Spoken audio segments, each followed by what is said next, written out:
Are you sure? Okay, great. Oh, I saw the red. Okay. Hello, everyone. Thank you. Appreciate your patience. It is 6:41 p.m. and I'm going to call this meeting to order. This is the June Executive Committee meeting for Manhattan Community Board 2. And we have an approval of the May 2026 Executive Committee minutes. So moved. Okay, I have a first from Susan. Second? Second, okay. Okay, great.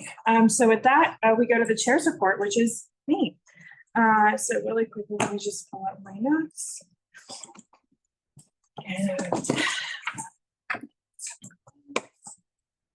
all right. So first of all, I want to thank everyone for your patience this evening, and both to the public, we have one person here in the room, and to my fellow executive committee members, as well as members of the public who are waiting. So thank you for taking the time out of your evening to be with us. I'm just going to go to my here. And I will say while I'm pulling this up, I represented the board this past Sunday or Saturday. It felt like a Sunday. Saturday at the Visiting Neighbors 32nd Annual Senior Talent Show. It was super adorable, and what an amazing organization. That name may sound familiar to you, or you may even say, like, I've seen that logo. It's because they're right down the hall from us. They're literally one of our neighbors. So it was an incredibly fun afternoon. I think I smiled for 3 hours straight. So I was happy to represent the board and an incredible organization. It was a street fair, literally out here on LaGuardia Place, no, on Bleecker, which is a really great. It was full, lots of people, lots of energy. It was a very Saturday, the Saturdayest Saturday in the city for a variety of reasons. That was definitely one of them.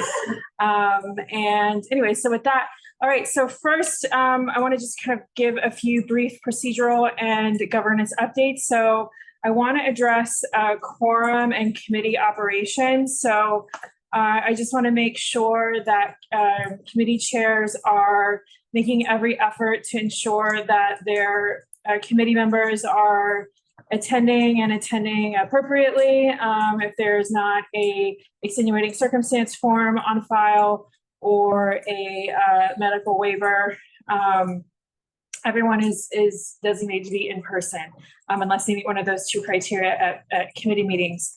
And so just making sure. I got some feedback today from members of the public who are concerned about there not being a quorum at the second landmarks meeting yesterday for what is quite for 277 Canal, a very important project. So I just want to make sure that we are, and also with that as well, I really want to emphasize, and most committees are one meeting a week, unless it's a separate, like SLA2 has 2 meetings, of course, SLA1 and SLA2. The best that we can to condense and be efficient with our time. So that way, and that means like running a meeting that is efficient. As someone who has chaired a meeting with 40 agenda items on it, I've seen how we sometimes fill the time. So sometimes when you have 3 items, you could fill the time that you would have 6 items. But if you know you have 6 items, you tend to get through them in the same amount of time you would for 3. So I really want to emphasize that, and specifically for landmarks, where we are, we're not meeting quorum, and I just want to make sure anything I can do to help any of your committees to meet quorum, but also to flag if you start to see someone that hasn't shown up for a while or whatnot. Feel free to loop Mark and myself in. Am I echoing stuff? Something wrong? I think I'm echoing. Okay. So with that, and then another thing as well, please ensure that if you have committee members who are participating on Zoom because they either have an extenuating circumstance form filed or they have a medical waiver filed, that for them, in order for them to be in compliance with their attendance and to count as being present, they do have to have their camera turned on the entire time. I'm at some meetings that I'm not there to to check in on that. And so it's really up to you as leaders to both set the example of enforcing that, and as well as to so that way it's enforced uniformly across all of your committee members. It's important. It's how people count as being present, and that's also true at a full board as well. So we can be the example in our committees. It'll make that being the example and the precedent at full board, which is what full compliance looks like at that level. And also just to please ensure to make sure that you have designated someone on your committee to manage the Zoom operations during meetings. That person should monitor raising their hands, promoting applicants and members of the public when it's their turn to speak, and then taking them out of that panelist and putting them back. So that way, I remember our shared practice here is to promote everyone to a panelist to speak, so that they're a member of the public or an applicant, that they have the option to turn their camera on. Of course, someone can decline that, and you can then turn them on to speak or allow to speak while they're in the attendee. This is the committee's responsibility. Mark tends to be around for most of these meetings, and it's very incredibly generous, but we want to make sure that the brunt of this is weighing on the committee, so that way we're just more self-sufficient. And that way that allows, while he is here, if he's around, to do other things that can be more beneficial than actually administering the meeting. Unless it's a very, very big meeting, then we definitely will take that help, and all of it is very much appreciated. Thank you, Mark, for all that you do. And then I just want to also emphasize about the start times for committee meetings. We're really trying to adhere to a 6:30 p.m. uniform start time across all committees. I know that if there happens to be something where it's like, okay, one committee could do 5 to 6:30, and sometimes that's what has to happen, but we really want to stay away from that for a couple of reasons. One, it's confusing to the public. It's hard for people who work full time to make it to a 5:30 meeting. It also is confusing to the public. I've had people, oh my God, I missed an hour of the meeting. And again, so again, we're really just trying to do that. I allowed it one time recently because it was a third meeting of one committee on a singular issue, and it was there's no public session. So I did allow it in that one instance, but I'm really trying to stay and keep it at the 6:30 mark. If there's any questions on that, please see me. Or if you get any pushback from anyone on that, but I've heard this from the public. I've heard it from other board members on that. And then as far as, I also want to share some guidance that I received today regarding candidates for elected office who wish to speak during the public session. Any member of the public, this is from the Borough President's General Council. They are fantastic. They do this really great drop-in office hours that Mark and I attended today, and this is one of the questions I presented. So any member of the public may identify themselves as a candidate for a particular office. So you may say, hi, I'm so-and-so, I'm running for this office. What is not allowed, which then veers into what is known as electioneering, is going into some sort of stump speech. So everything must be on topic to what is being said. So so you can just, if you could just ensure that that is uniformly applied in your committee meetings, and I will also provide that guidance at the top of full board public session on Thursday. And yeah, I don't think I need to go to what electioneering is: campaign speeches, endorsements, fundraising appeals, or other election related advocacy. Other than that, we will have new board. You may have seen at your committee meetings new board members who may be joining. I need to send that list to you so that you recognize them. So I'll send out something so you recognize them and know to have them promoted in the chat. So let me just quickly give you some statistics on that, and then I will wrap up my report because it's getting to be a little long, right? I see. This. Okay, so The new board members have attended the borough president's office, did hold their orientation. We will do one of our own as well as we always do. Just go to that email. One moment.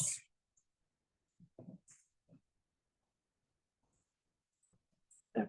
Oh, there it is. Okay, so we have eight new board members. We have Aileen Gribben, Alec Perchinsky, please excuse my pronunciation, Christopher Arroyo here, and David Sandman, Jill Hannekamp, Kate Bostic, Manaswini Dixit, and Rohit Dalani. And I'll send you these names, so no need to try to write them all down. And so we're very excited to have them join. This, Mark, correct me if I'm wrong, this puts us at 50, correct? Exactly. Right, we're right at 50. We just got that updated list. So we're full speed ahead.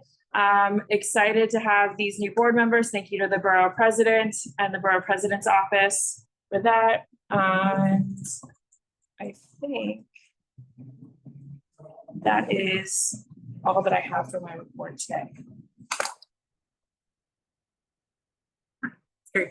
Okay, so follow folks, new members will be at full board on Thursday, right? Yes. Okay, gorgeous. Any of them been assigned to committees or you first?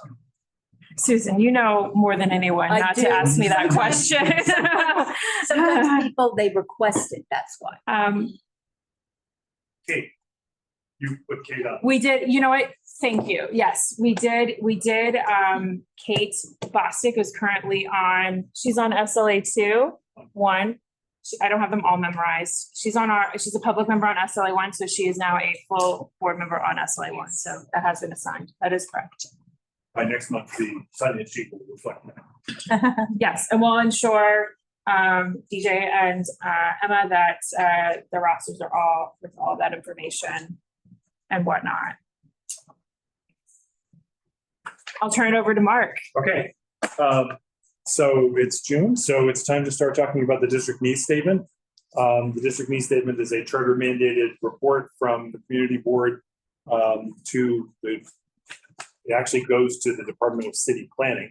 And then the Office of Management and Budget takes the budget priorities that are expressed by the board. The board actually votes on them and sends them to the respective agencies, who then send back their report, their response to our. So I am building once again the same Google Drive that we've used in the last couple of years. A good place to start for the committees is the agency responses to the budget priorities expressed by the board last year. A quick reminder that starting with fiscal 27, the one that we're just about to enter, and for which we did our work in the fall, instead of having one list of priorities for expense and another list of priorities for capital, with agencies and committees trading back and forth about positions. Now it's priorities by city agency. So Department of Finance, you have 1 through 20, I think, and Department of Transportation is like half a dozen, whatever it is. You rank them within DOT, but you're not competing. DOT is more important than parks or whatever. Okay. I will populate more of these things as we go forward, but right now, last year's top 3 district needs and last year's budget priorities with agency responses are in the Google Drive, as are the committee reports from last year. I'll build on that as we go forward. So in July, that'll be all fleshed out. One of the things that I want to mention about that is that in addition to this process, there's what's called the budget consultation process. The Office of Management and Budget calls in city agencies for a 1-hour sit down by borough. So it's the 12 Manhattan community boards, and the district managers put together questions, which we send to them in advance. We'll send them in sometime in mid-July. And then If we're lucky, the agencies will send us their written responses in the beginning of September. And then the consultations take place during the month of September. They're usually 3 days, and it's a long three days, and we bang them out. Not every agency does the same thing. Some agencies show up with the written responses that day. Some agencies never get around to it. Some agencies do detailed submissions, and then you can have a real sort of free conversation with them about what it is that you're trying. And the purpose of this is to figure out what community boards want to advocate for. So I bring this back to the Google Drive, and that's where you'll find what these, well, that's what I put in already, is the questions from last year. And the district managers take different agencies. So for the 18th year in a row, I have the Department of Education, the Administration for Children's Services, and the DYCD, the Department of Youth and Community Development. Yes, I've been doing this longer than I was a district manager. Okay, enough about that. I think it's obvious, but I'll just mention that the open meetings law was extended as part of the budget. The only thing that it was extended was the deadline, the sunset. It was pushed off 2 years.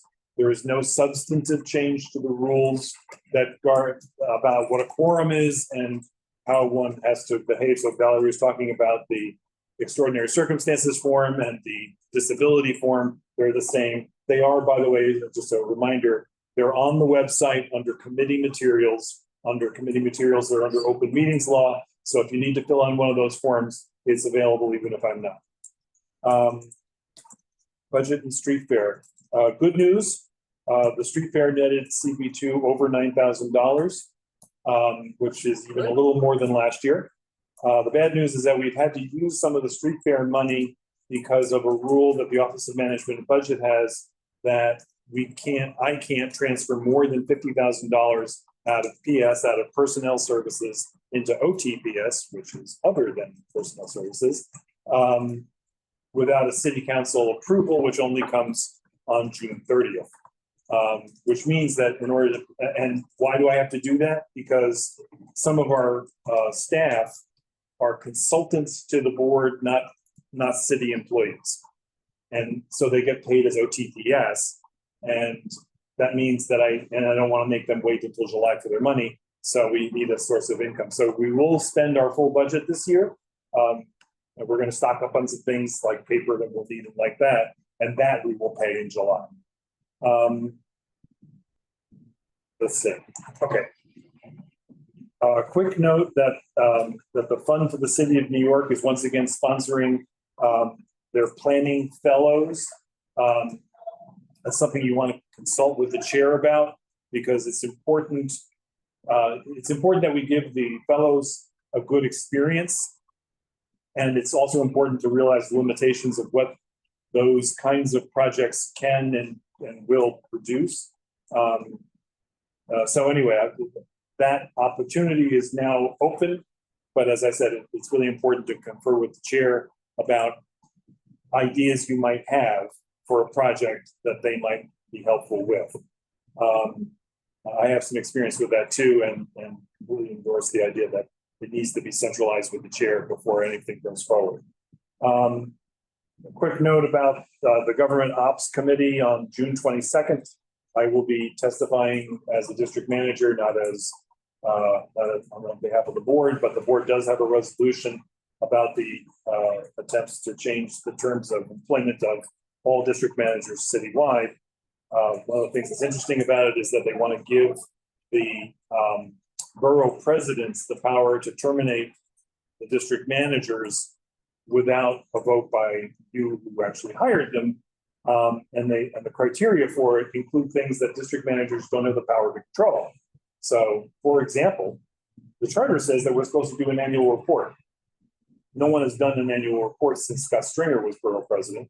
But technically speaking, I could be fired because we didn't do one. That would be a point of maintenance. Let's see. A quick note about food insecurity, and you know that I could go on forever about this, but I won't. I visited today the Red Door at the church in the village, and I've seen a lot of nodding heads, so that's great. A former colleague from a different life, who's the pastor of the church up 86th Street and West End. Hi, welcome. So his name is Kay. He is now a visiting pastor at the church in the village. His church at home, the St. Paul and St. Andrew, is the home of the West Side Campaign Against Hunger, which started out as a one-person volunteer operation and now has a 10,000 square foot warehouse at 180th Street. So I think we're in good hands with that. But it reminds me to revive the list of food insecurity resources in our neighborhood. You may remember over the winter that I put that on our website and in our e-blast. I stopped doing it in the spring thinking warmer weather would be good. Seeing the hundreds of people lined up outside that church today reminds me that I was foolish in that decision, and I'm going to try to revive that. There aren't that many food insecurity relief opportunities in this district, so it's important that we continue with that. And it was Susan's good idea to add to that list a place, the information on how to donate, so that if you wanted to contribute money, if you're not in need but want to, anyway, you got it. Okay. A great report from the 5th precinct at the district service cabinet last week. They hardly ever come, so it was great to see them, and then great to see the report. Dozens of arrests of counterfeit goods. It's been a plague on the Soho and Canal Street areas forever, since I was in college, in fact. But they apparently made 60 arrests and seized 16 vehicles that were the mobile warehouse for these counterfeit goods. Anyway, I'm sure there'll be more to hear about that, but that was a positive. And then the board package, of course, goes out tomorrow, we hope. And the July calendar with agendas is a week from Friday. It's not this Friday. So please make sure we get those agendas, but we do have a little more time. Unless there are questions, that's my report. Thanks. Okay. With that, we're going to review the draft July and future calendars.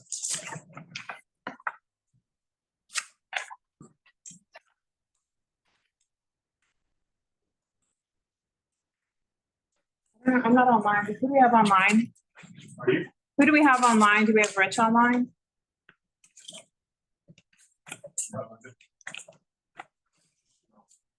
Okay.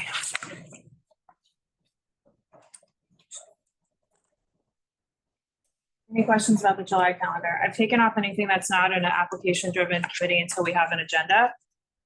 So once we do, then we'll add them on there.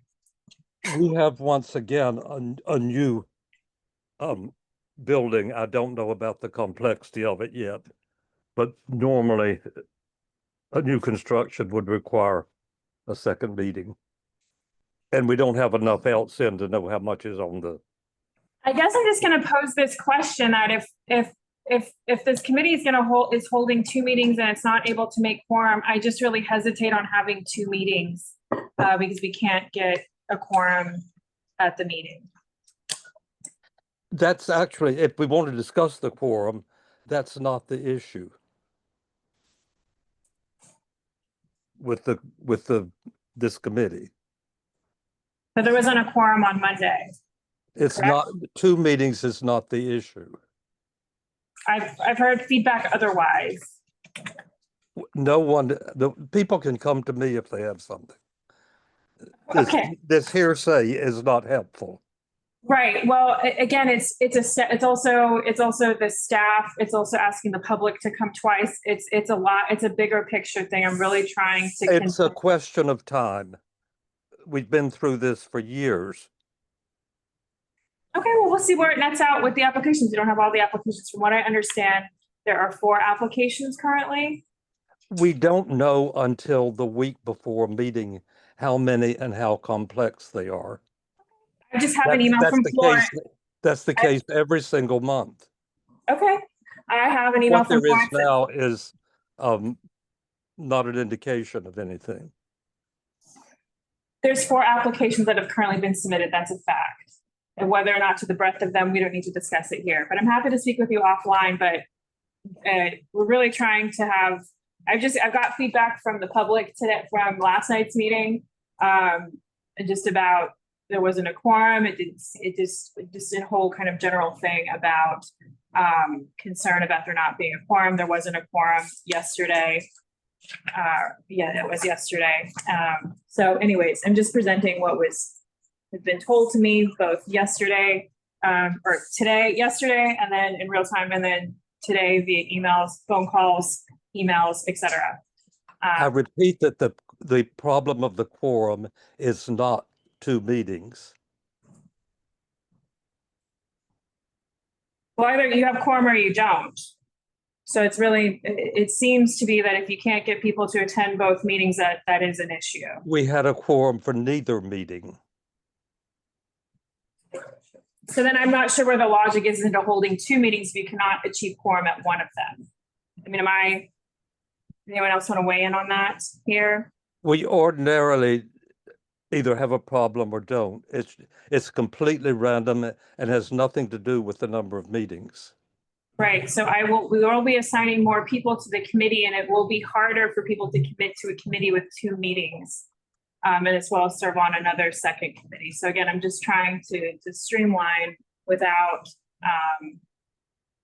yeah, if anyone else has any other opinions on that, we would welcome those. It is important because otherwise you're not supposed to have to. Yeah, oh, yeah, so you're not, that's the thing, so That's not, the point. thank you, could you speak up, could you come up, so- could you come so up, Chanel- could you come up here? You cannot So conduct Chanel, this technically you out of shouldn't have bar. had any meetings this month because you didn't have quorum, and that's why it's so important. I forgot that you're not even supposed to have the meeting, And right? so- Right. So that's cannot what conduct business creates the issue. And it's something that informally we've continued because it's something to do, but it's not a situation where we can have ongoing without having quorum. So it's a luxury to have 2 meetings when quorum is not achieved at either one. And if they're members of the committee who are chronically absent, you're automatically started at a disadvantage. And they shouldn't be on the committee. I think this is something peculiar to the committee, and we shouldn't take the time of everyone else.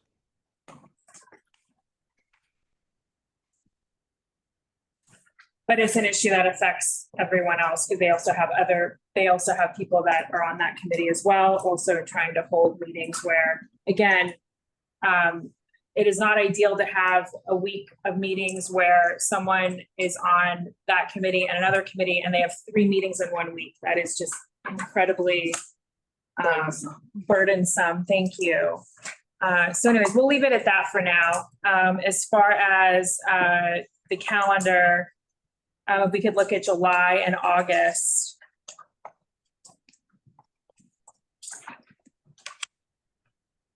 And again, we need to remove land use from July. Again, no, unless it has an application, it really should not belong on the calendar.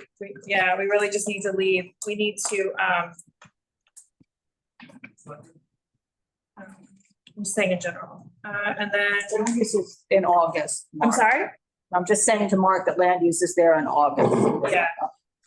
And then on SLA 1 and 2, has that been all clear? You have That, locations for both, where does that stand? Well, I'm sure I'll have applications for both and, Yeah, and, but the meeting locations. the meeting location is set and we are back at the hospital and I'll coordinate Wonderful. with the office to make sure that people start being told that now, since I made such a point of that we wouldn't be there. Okay, okay, great. And I'll just circle back. I'll just leave it as is until I'm presented with agenda items. We won't add anything else to the calendar. Then with that puts us at standing committee reports. So we'll go to street activities and resiliency. Yes. And also please let us know if you're having something additional to application so we can discuss that Yes. on your July agenda. So July, no. August will be the delayed DEP presentation that we tried to have a few months In ago. on the August? noise code. Yes. And Right, then- right, Mark? That's August. Yes, Yes. if you have something else in September. Yeah, and they couldn't do July, I think, right? We don't have anything in July, so it's gonna be You don't have August. San Gennaro coming in July. So San Gennaro was June. Oh, so already that was this happened. month. Thank you. That, so that meeting was chaired by Erica and Eddie, but from what they've told me, it was very productive. And it was certainly appreciated that we chose to have San Gennaro come earlier this year than normal, instead of just right before when the event was already planned out. We talked through some, the biggest complaint we get on that has to do with, well, there's a lot of complaints, but one of the biggest complaints has to do with the bus rerouting that it requires. And I'm not sure there's an easy solution on that one.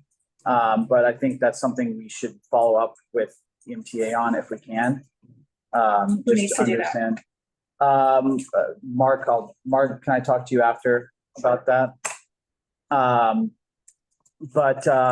then there was some feedback where they had asked to see if they could keep, have a little bit more time to keep the street closures following the end of the festival to allow more time for cleanup. And so we can look into that as well. But I think that was a productive presentation. Again, we can hear more about it on Thursday. Otherwise, it was very long meeting, many applications, 26 resolutions. Nothing though really to specifically pull out, I think, among those. Did I miss anything, Risha? No? So really quick thing that I forgot to mention this in my chair's report. If you are not going to be chairing your meeting, and I'm not picking on you, I've been meaning to say this. Please email Mark and myself and copy with who will be chairing. And as far as having two people chairing the meeting, just watch out with Erica because you cannot chair a meeting that you have to recuse yourself from something. Just as a Okay. FYI. So if you know there's something, I'm not trying to pick on you, but just that's in our bylaws. Just to clarify. No, that's in the charter. Just to clarify, if you have to recuse yourself from any one thing. From any one thing, Item, you you cannot share the entire. committee. Got it. Correct. Okay. So again, sorry, Is it possible there's a case where you wouldn't know going in if you have to recuse? Of course. Because that could happen. but then you would, So then she what would are you need to, supposed to need do? to step down and not chair the rest of the meeting. I mean, that's all. I mean, if you don't know what you don't know, Yeah. right? So I would say just watch out on that. And then just as a general FYI to everyone, if you are not able to chair if you are not going to chair your meeting and your vice chair is going to chair, please email Mark or myself.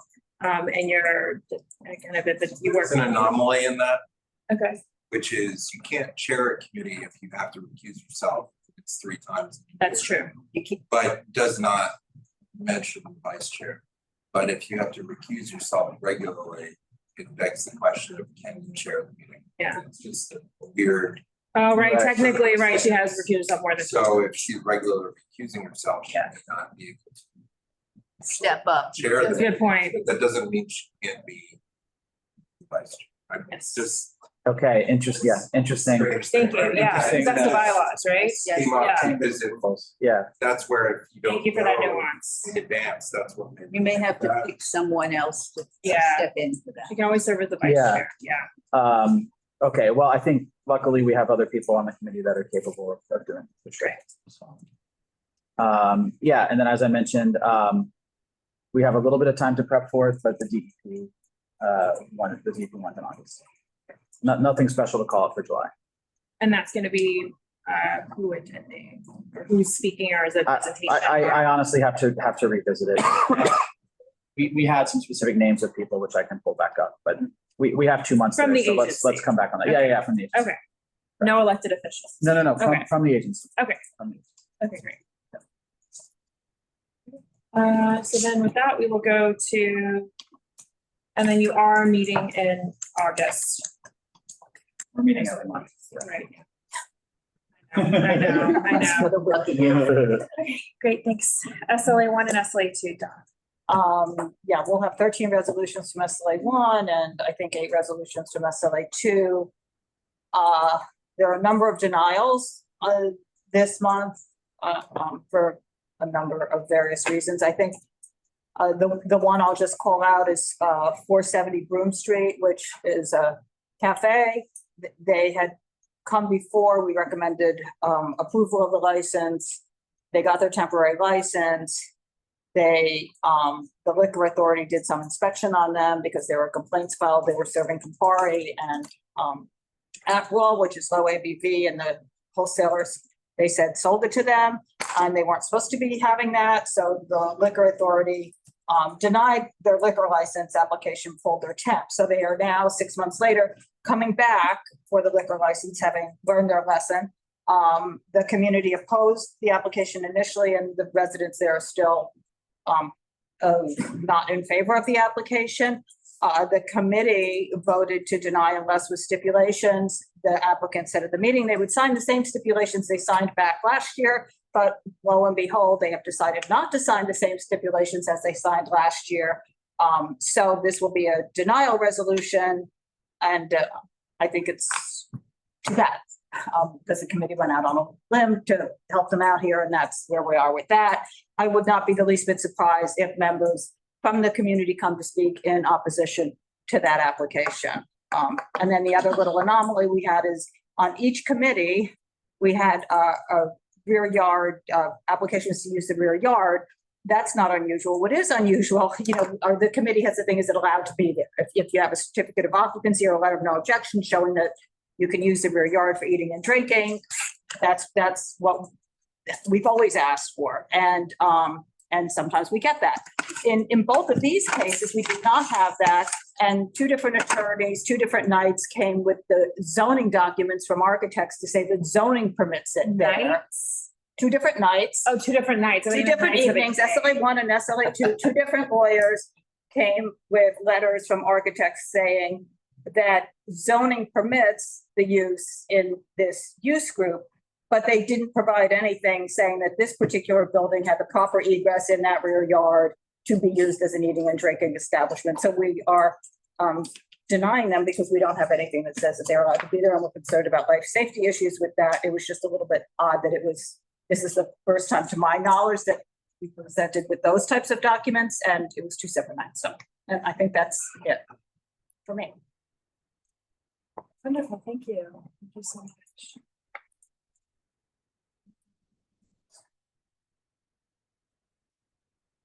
And we'll go to, I guess, of Parks is not, right, Rich is not here. And- Okay.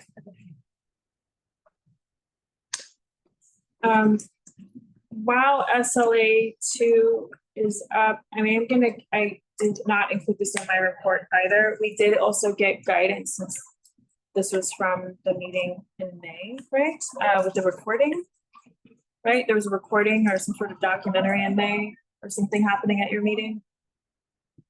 The filming, Oh, yeah, right? But that was in May, right?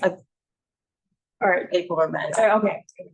Anyways, we did get guidance from the VP's office on that and about having a designated filming box for people to be in at a meeting, and just kind of upfront saying that at the beginning that there's a place if you're going to have some sort of standing camera to put in, so that way it's not anyone is free to record a meeting as long as it doesn't obstruct with the meeting being conducted. I know I've got that word off.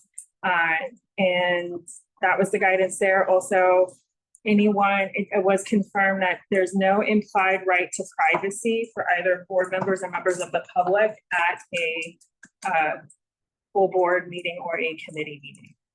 And so if someone is uncomfortable being filmed, they are within that, and someone is within that box, there's nothing we can do to prevent that from happening. So you need to excuse yourself. Just so people are aware, there are 2 cameras that were at the meeting. One wanna was come up? fixed. One was fixed and the other was somebody moving. And I think that the person moving around was creating a strange environment because it was a little bit disruptive as they were walking around and trying to film people and engaging with each other. Focusing on specific people and. Well, but it was just the movement. And so that's always been an issue at our board meetings. It's just the fixed location. And, just like you had a news camera, right? They stay in one place, they go outside afterwards if they want to view specific people, same idea. The other thing that we've also have said in the past with respect to that is if they have any type of microphone or whatever, that it's not right at the table, that it's moved back a little bit. You don't have to have that right in front of you. As far as and that goes for like recording device or something like that. We had us people to not have it right in front of you, and I think, Mark, that's not problematic. It's they're only capturing the public parts of the meeting. So. Right. Right, and New York is a one-party consent state to record. The camera that, the general camera is often more distracting than useful and ends up landing on the public, not the committee.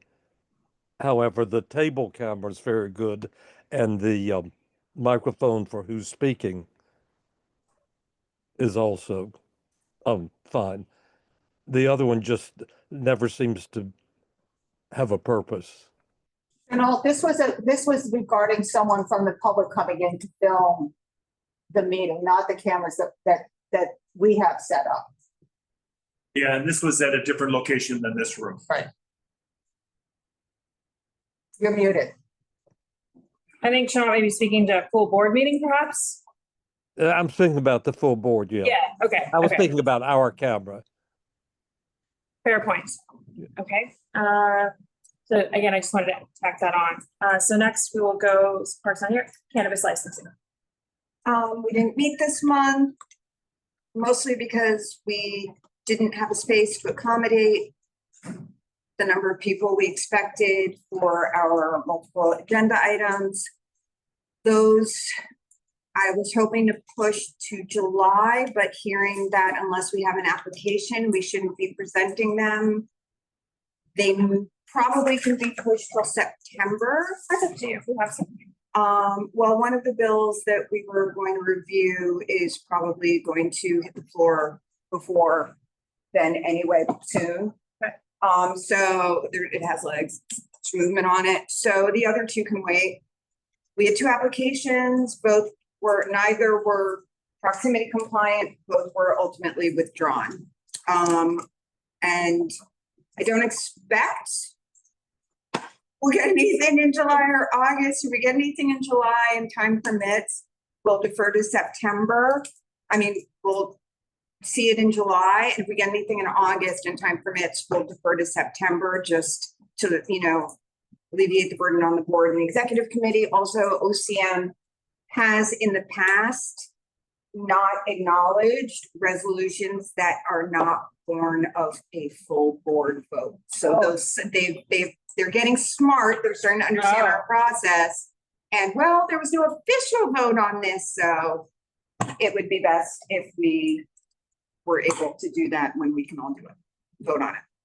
Could you tell us more about the panel or some sort of panel with elected officials or something that's been brought to my attention? There were three bills that we were going to review. One was Harvey Epstein's bill, Councilmember Epstein's bill 318. That is about holding tobacco licensees who are illegally selling cannabis accountable through refusal to renew, revocation, or what is the third word? Oh yeah, revocation or suspension of their license. We were going to discuss possibly adding e-cigarette, vape licenses, as well as cannabinoid hemp CBD licenses, because even in our district, there are like CBD stores that are selling THC weed and should not be cannabis and should not be.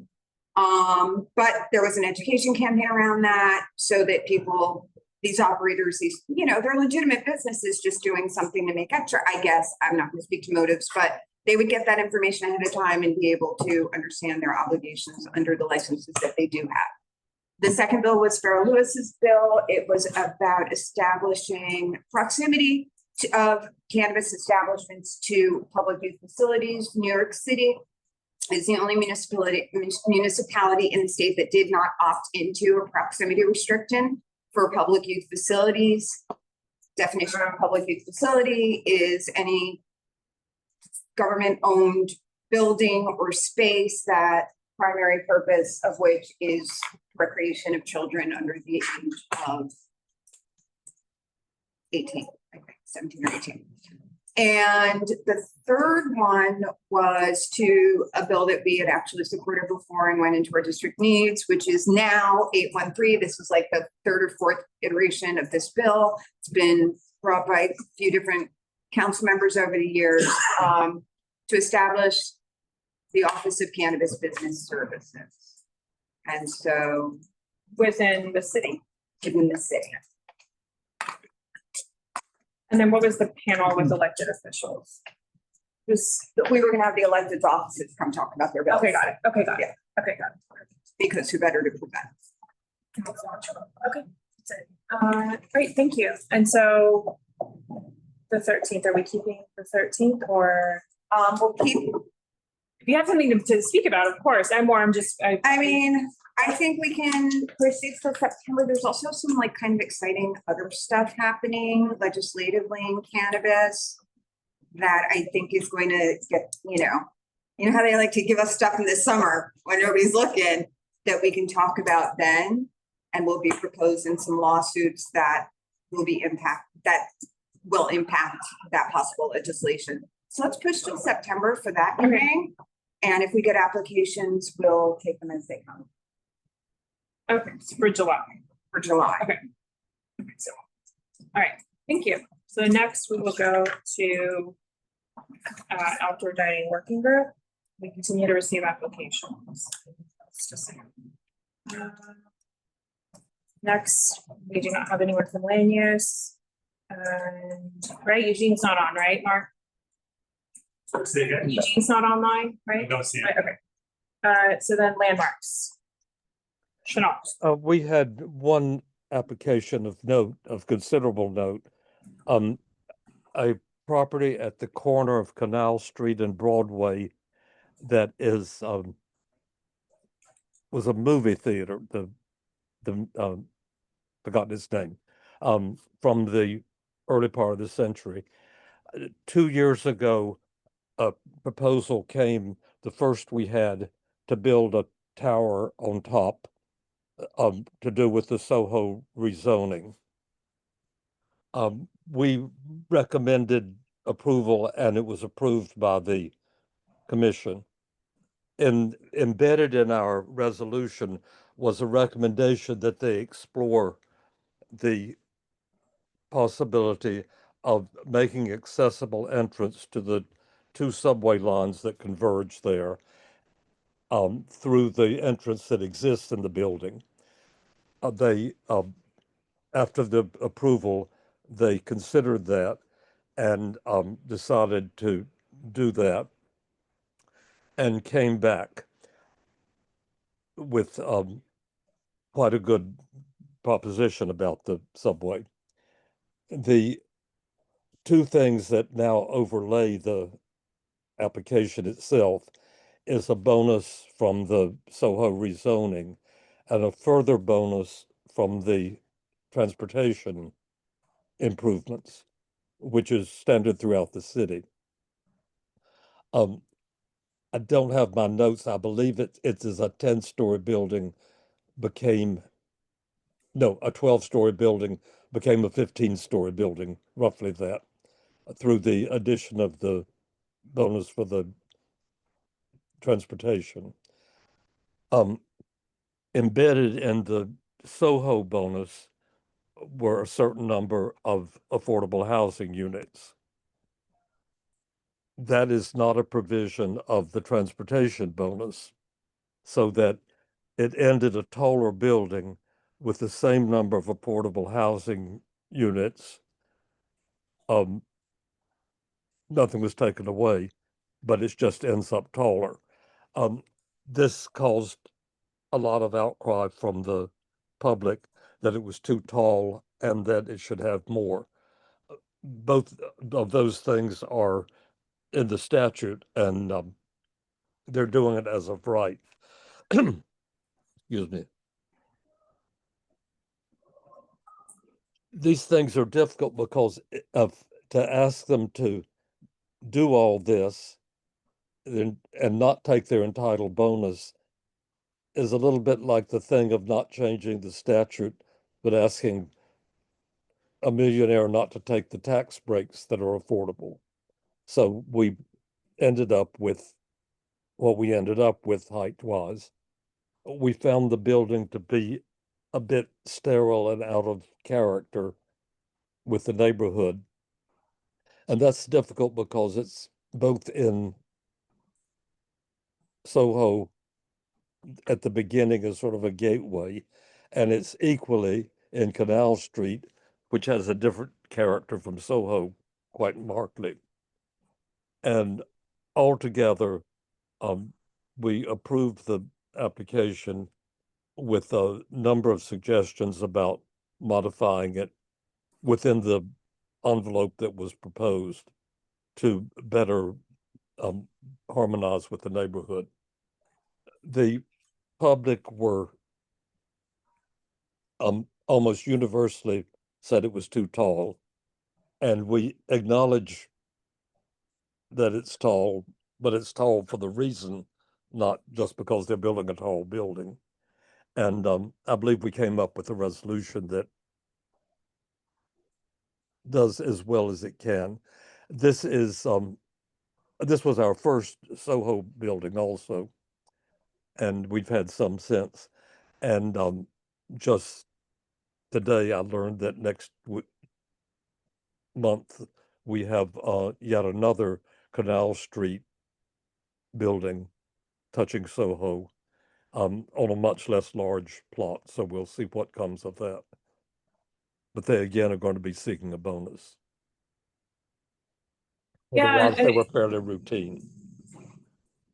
It presents a real challenge, right, with the zoning changes. And in general, I'm just thinking across any committee, but particularly landmarks and land use. How do we ensure that even though something is as of right, that the public still feels heard and respected without compromising and being inefficient with our time? It's a real challenge. Well, we met the challenge. We talked about this a great deal, not to make a resolution that ignored the fact that the building's too tall,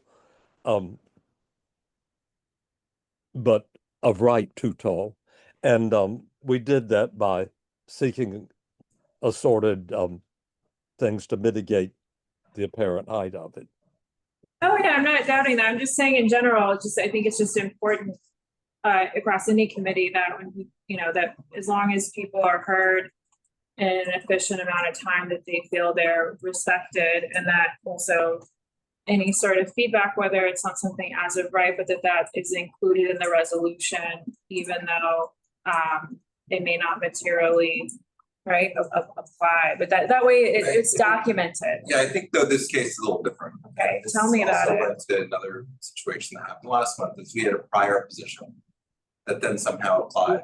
Carter, could you get near a microphone? We had a prior position which was asking for accessibility through a subway station, which then there is a city allowance for an FAR increase if you do that. So we asked for it, so they came back, and you know what? There is no other room to put accessible stations on Canal Street. There's no sidewalk there. Right. It's like, it's very narrow. So here we are asking for one thing, they came back, and then we're upset about another part, but it's because of a previous position where we asked for it. And, the same issue happened last month, on Lafayette Street, where we had a position from a year ago about a two-way bike lane, but then it had all these other unintended consequences that came.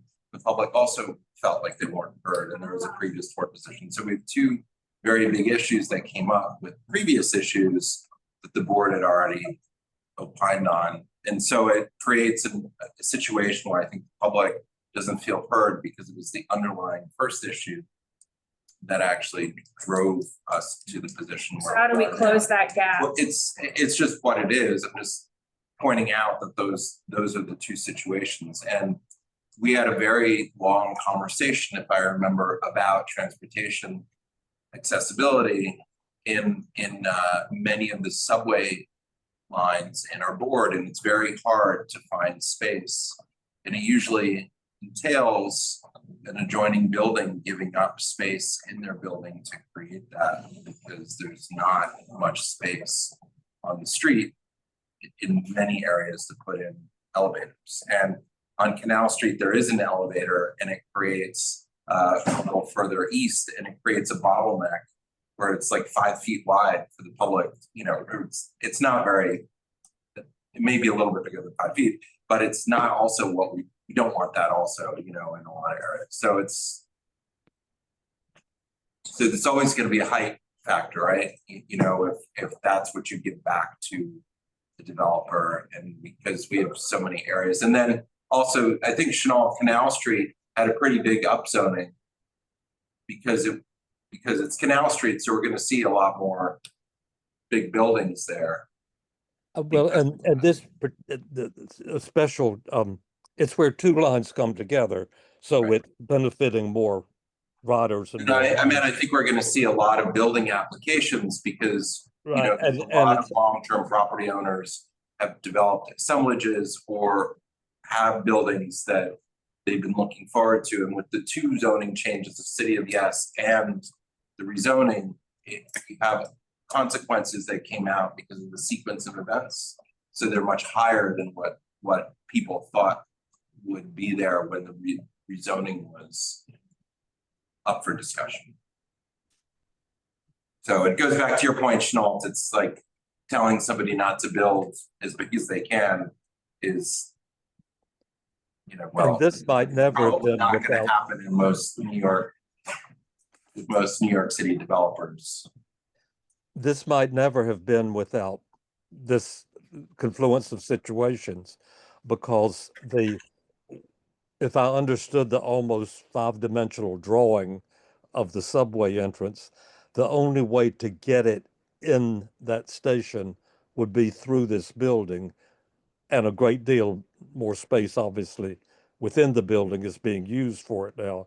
So it just all worked out perfectly.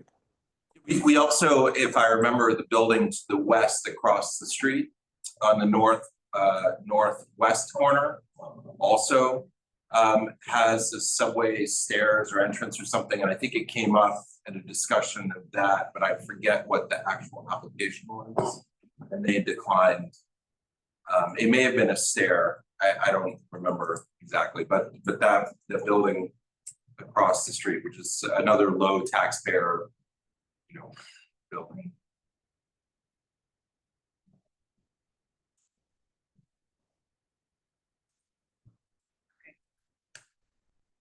Thank you, Chenault. And thank you for the context, Carter. Next, we have traffic and transportation, but I don't believe Janine is here on Zoom. Okay, so then next, we have new business. It's attached to your packet. I don't know if it ever made it online.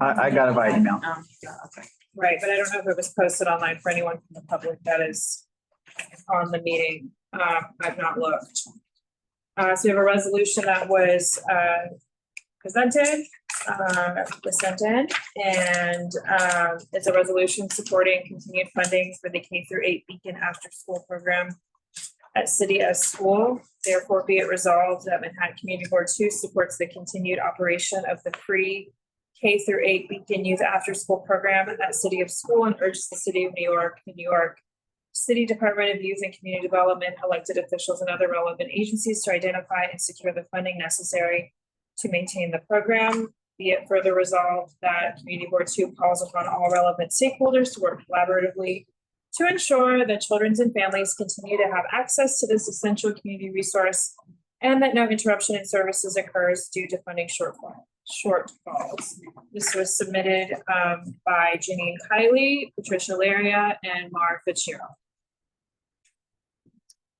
Yes, Is there any questions?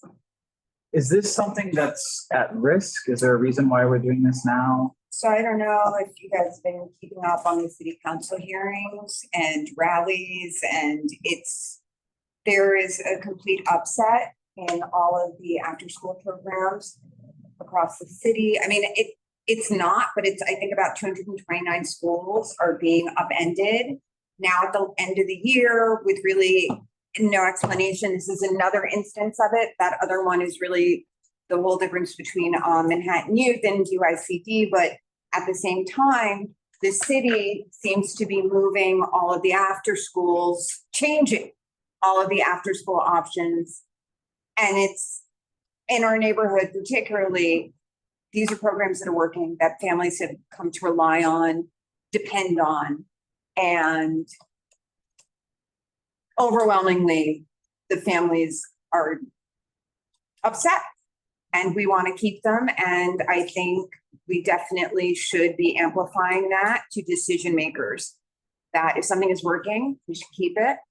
And if you're going to change it, let's talk about it first. So. Could you clarify on number 5 on the 4th line? It says instead ovine roll. I don't know what word that's supposed to be. Overall, Over enroll, I do not have my glasses. over enroll Typo. probably. Yeah. Over enroll? Is that two? That's 2 words? Might be one word. It's one word. 2 words, it's 2 words. Yeah, it could be a hyphenated word. oh, it's overall attendance versus daily attendance. Is that what you're Overall. saying? I think it's Instead overall, Over and instead roll. of overall, I don't know. yeah, I think it's, typically do not require daily attendance. Oh, over enroll Over is a enroll. word. Over enroll actually is a Okay. word. Over Yeah, but enroll. I think Is it's it not upping? not require daily. I think it was- It says that over, it's supposed to be over enroll.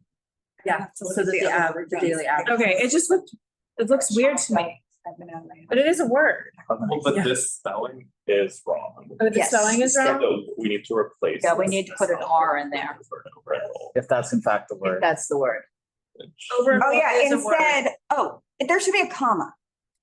No, Do not, no? you need an R in there. If it's over enroll, you need an R in there. Oh, it is That's an 'cause it's- R. I don't know that it's Ovine? over enroll. Wait, I- hold on. Over enroll is a word. No, I think that's what they're trying to I say don't is think because they don't require the. No, daily yes, attendance. and instead over enroll so that the daily attendance is consistent. Yes, over enroll. Overall. Maybe we should say No. over enroll students. Do we want a better word than over enroll? Yeah. Is that the disconnect? I don't know, but over enrolled is an adjective. I feel like there's. I don't know if it's a verb.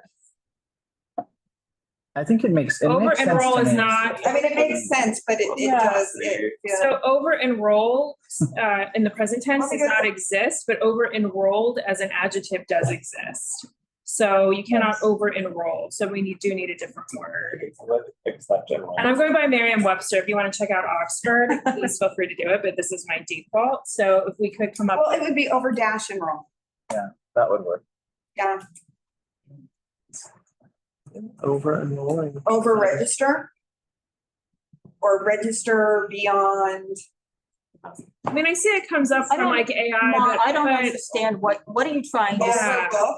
I don't know. What are you trying to say here? That kids, that some kids are enrolling Monday, Wednesday, Friday, and others are enrolling Tuesday, Thursday, but I don't understand how that's fixing the problem when they're required to have a. oh, you do need, I mean, I would say programs, comma, typically does need to be offset by commas.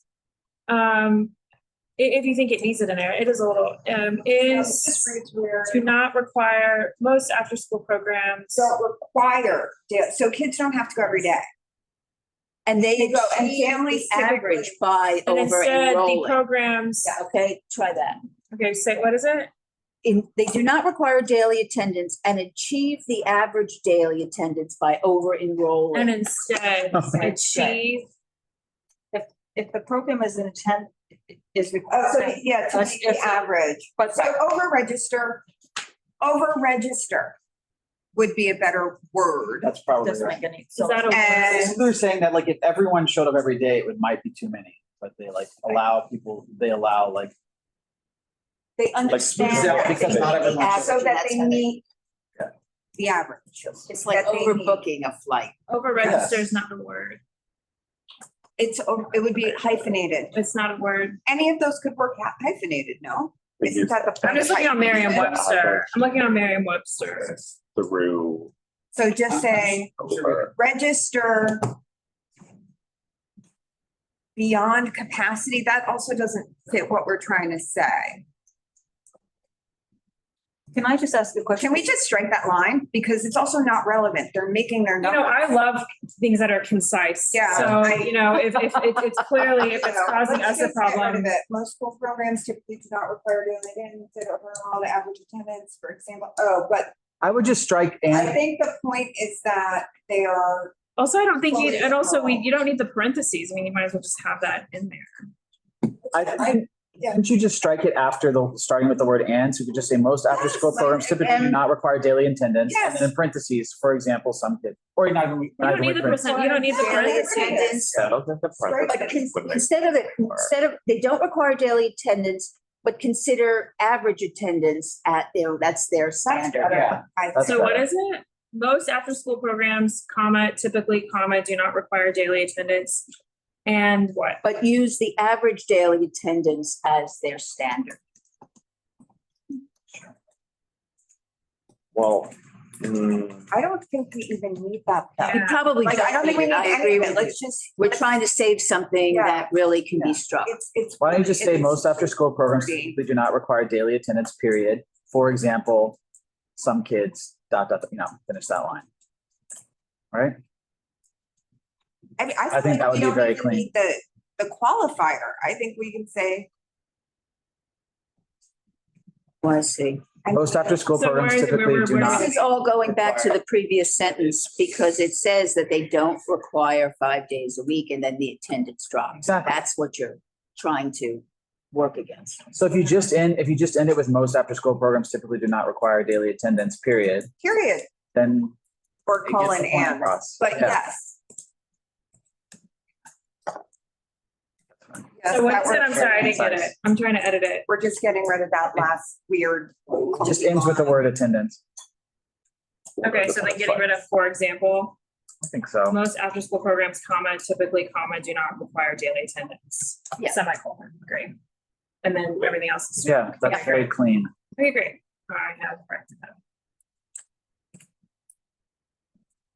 Okay, is there any unwillingness to vote on this resolution as amended? Seeing none, all those in favor? I, Opposed? Abstentions? Recusals? That passes. Is there any other new business? Actually, I'd like to discuss, so. As you know, we had a kerfuffle with our location last month for cannabis. And when we did find a location, it was kind of too late to get everybody, up to speed. But we were considering having it at SMAFT across the street, which fire department has signed off. They have a meeting space downstairs. Are we opposed to doing that? And if so, why? I'm sorry, where was An this? appearance of some sort of favoritism. Yeah. That we review their Review the applications and application. therefore we should be detached from any service they On provide particular, us. So you want to apply according to, the city rules and COIB and the borough president's office, as long as there's no obligation to purchase and it's open to the public, you can have it anywhere, even if a place has business before a board. May I ask, it sounds like you reached out to the borough president's office without copying Mark or myself on No, I it, did or you have some sort of opinion about it from the borough president's office? This I'm is just just saying- something that I know Okay. Just, from previous. again, not picking, but just in general, Yeah. if any sort of opinion is being sought, though I believe that the borough president's general counsel will bounce it back to us, because John is really That trying didn't not to. happen here, Okay, though, so. Just because we're just trying to be consistent on that kind of outreach. So again, just that's general FYI, not.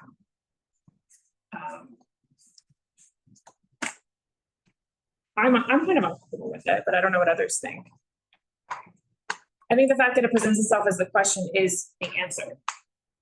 I mean, the thing is that, well, it's only a question because when I brought it up to Mark, he was like, well, there's a problem when we did it at the THC museum. But the problem with the THC museum was they didn't have a place of assembly, like it was not a legal space, which we didn't know. But we do know that this is, and it would be very convenient. I mean, the thing is, we want big engagement in all of our meetings. And particularly for cannabis and the cannabis community, to have somewhere that is familiar, also of good capacity and legal, and so close to our own office might be a benefit. I mean, honestly, I don't care either way, as long as this office provides adequate space. we're fine.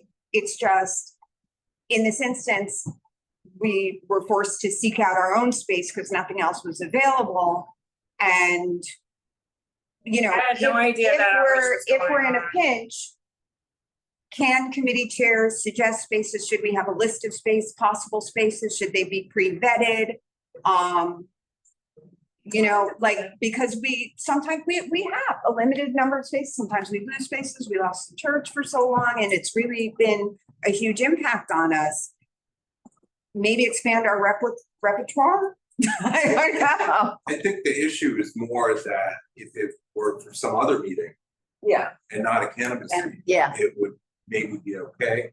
But I think the problem is. Which doesn't some solve of your the problem. potential changes But why within- There's so many they, potentials in the law, for example, on premise consumption, other things that may be coming along, that this is somebody who might be coming to the board again. It's just like having a liquor license meeting in a place that may have changes or whatever. Yeah. It creates an uncomfortable situation. If it were another committee. I no, don't but that think would mean that's- for any So committee. for example, the THC Am I wrong? museum, it was an illegal consumption, you know, and that's how they used it. And so it just brings up all these other issues that are easily avoided.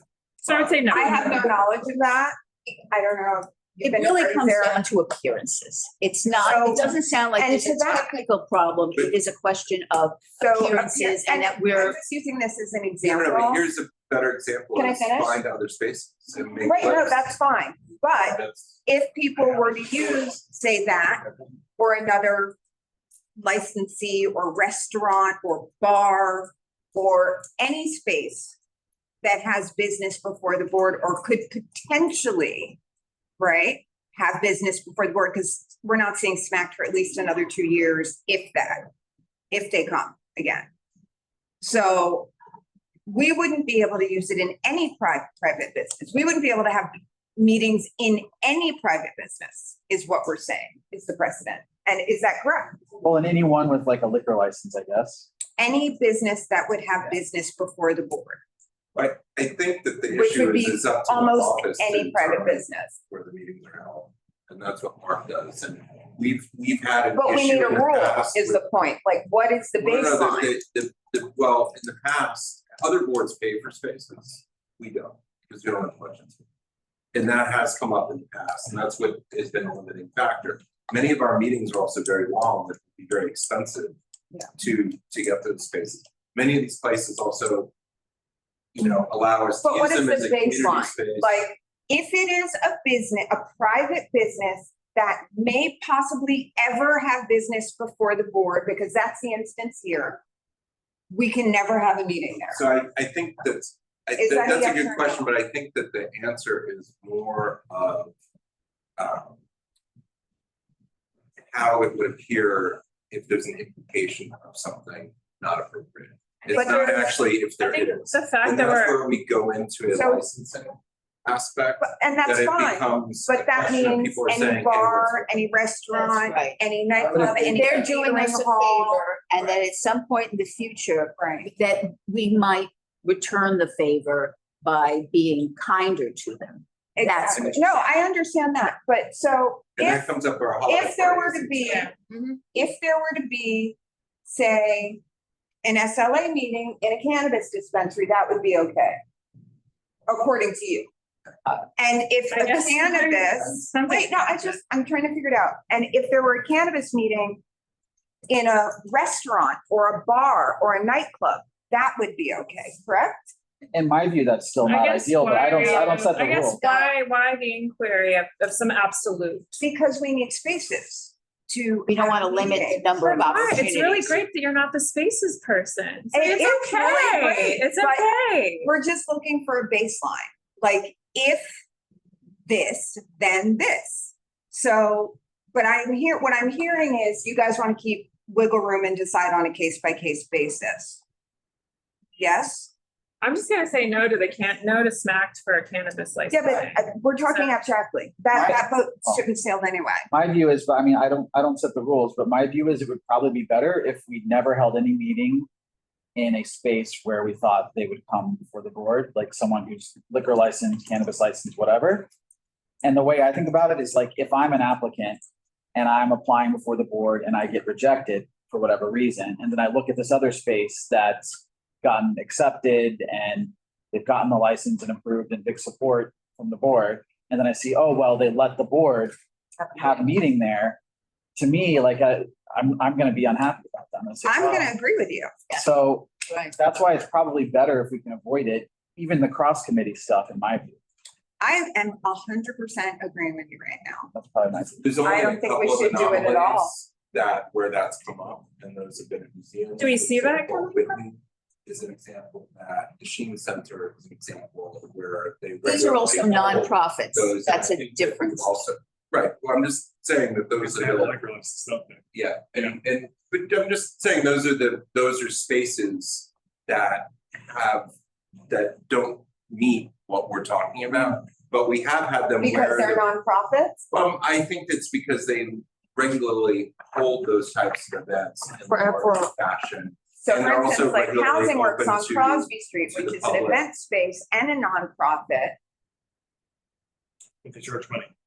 Are they also doing it for other groups? Yeah. We're Well, not, that's- we're not Right. singling us out as, it's like, they do us the As an service and then they're example, gonna look and say, well, that we were would be nice to okay. you. Quid pro quo. We don't want to be in that situation where somebody's going to allege a quid pro quo. And they have no license. Like, that was just an example. I have not spoken to them. I don't know. It was just, it popped into my mind because I know a lot of people do meetings I think there. Mark hasn't spoken, he actually looks at all the spaces. Yeah. I know from working with Bob in the past, most of these places charge period. And again, we don't traditionally. But if it pay were for free. space. Oh, no, but they charge, and if they're making an exception to that, that also creates. a situation. But not if Some of they the other don't ones- charge for other people. Some of them don't charge for other people, and that's where there's room within that. Yeah. But You want to be careful about that because some of the spaces we do use, we get for free, but other groups would have to pay. And I have so far been successful, small s, not really, in not having to pay for space. And the reason why I stick to that so much is that the Sheen Center, NYU, the church, and the hospital do charge other people money. Yeah. And if I paid, not a hypothetical example, the new school. The new school wanted Couple of. a week's pay for using their space, which I don't begrudge them on the one hand, and their current finances demonstrate that they were right to ask for money. But on the other hand, I make a fool out of the Sheen Center and NYU by paying somebody who had the temerity to ask for money when these guys offer it for free. So that's my guiding principle. And if somebody wants to manage that with me, I'm happy to do it. But I believe that I have the right approach. Secondly, Carter is exactly correct. To the extent that I have any discretionary money in my budget, we spend it on John for the full board audio. Yeah. And that's $11,000 a year that no other board that I know of is spending. And I think it's money well spent. Very. Because even when I have consultants, and I've had now 5 consultants try to teach me how to do this, invariably something changes, and then folks online are throwing darts at dartboards with my picture on it, and I just don't want that. So with those guiding principles, now it is a decision for you guys, not me, Yeah. about the appearance of impropriety.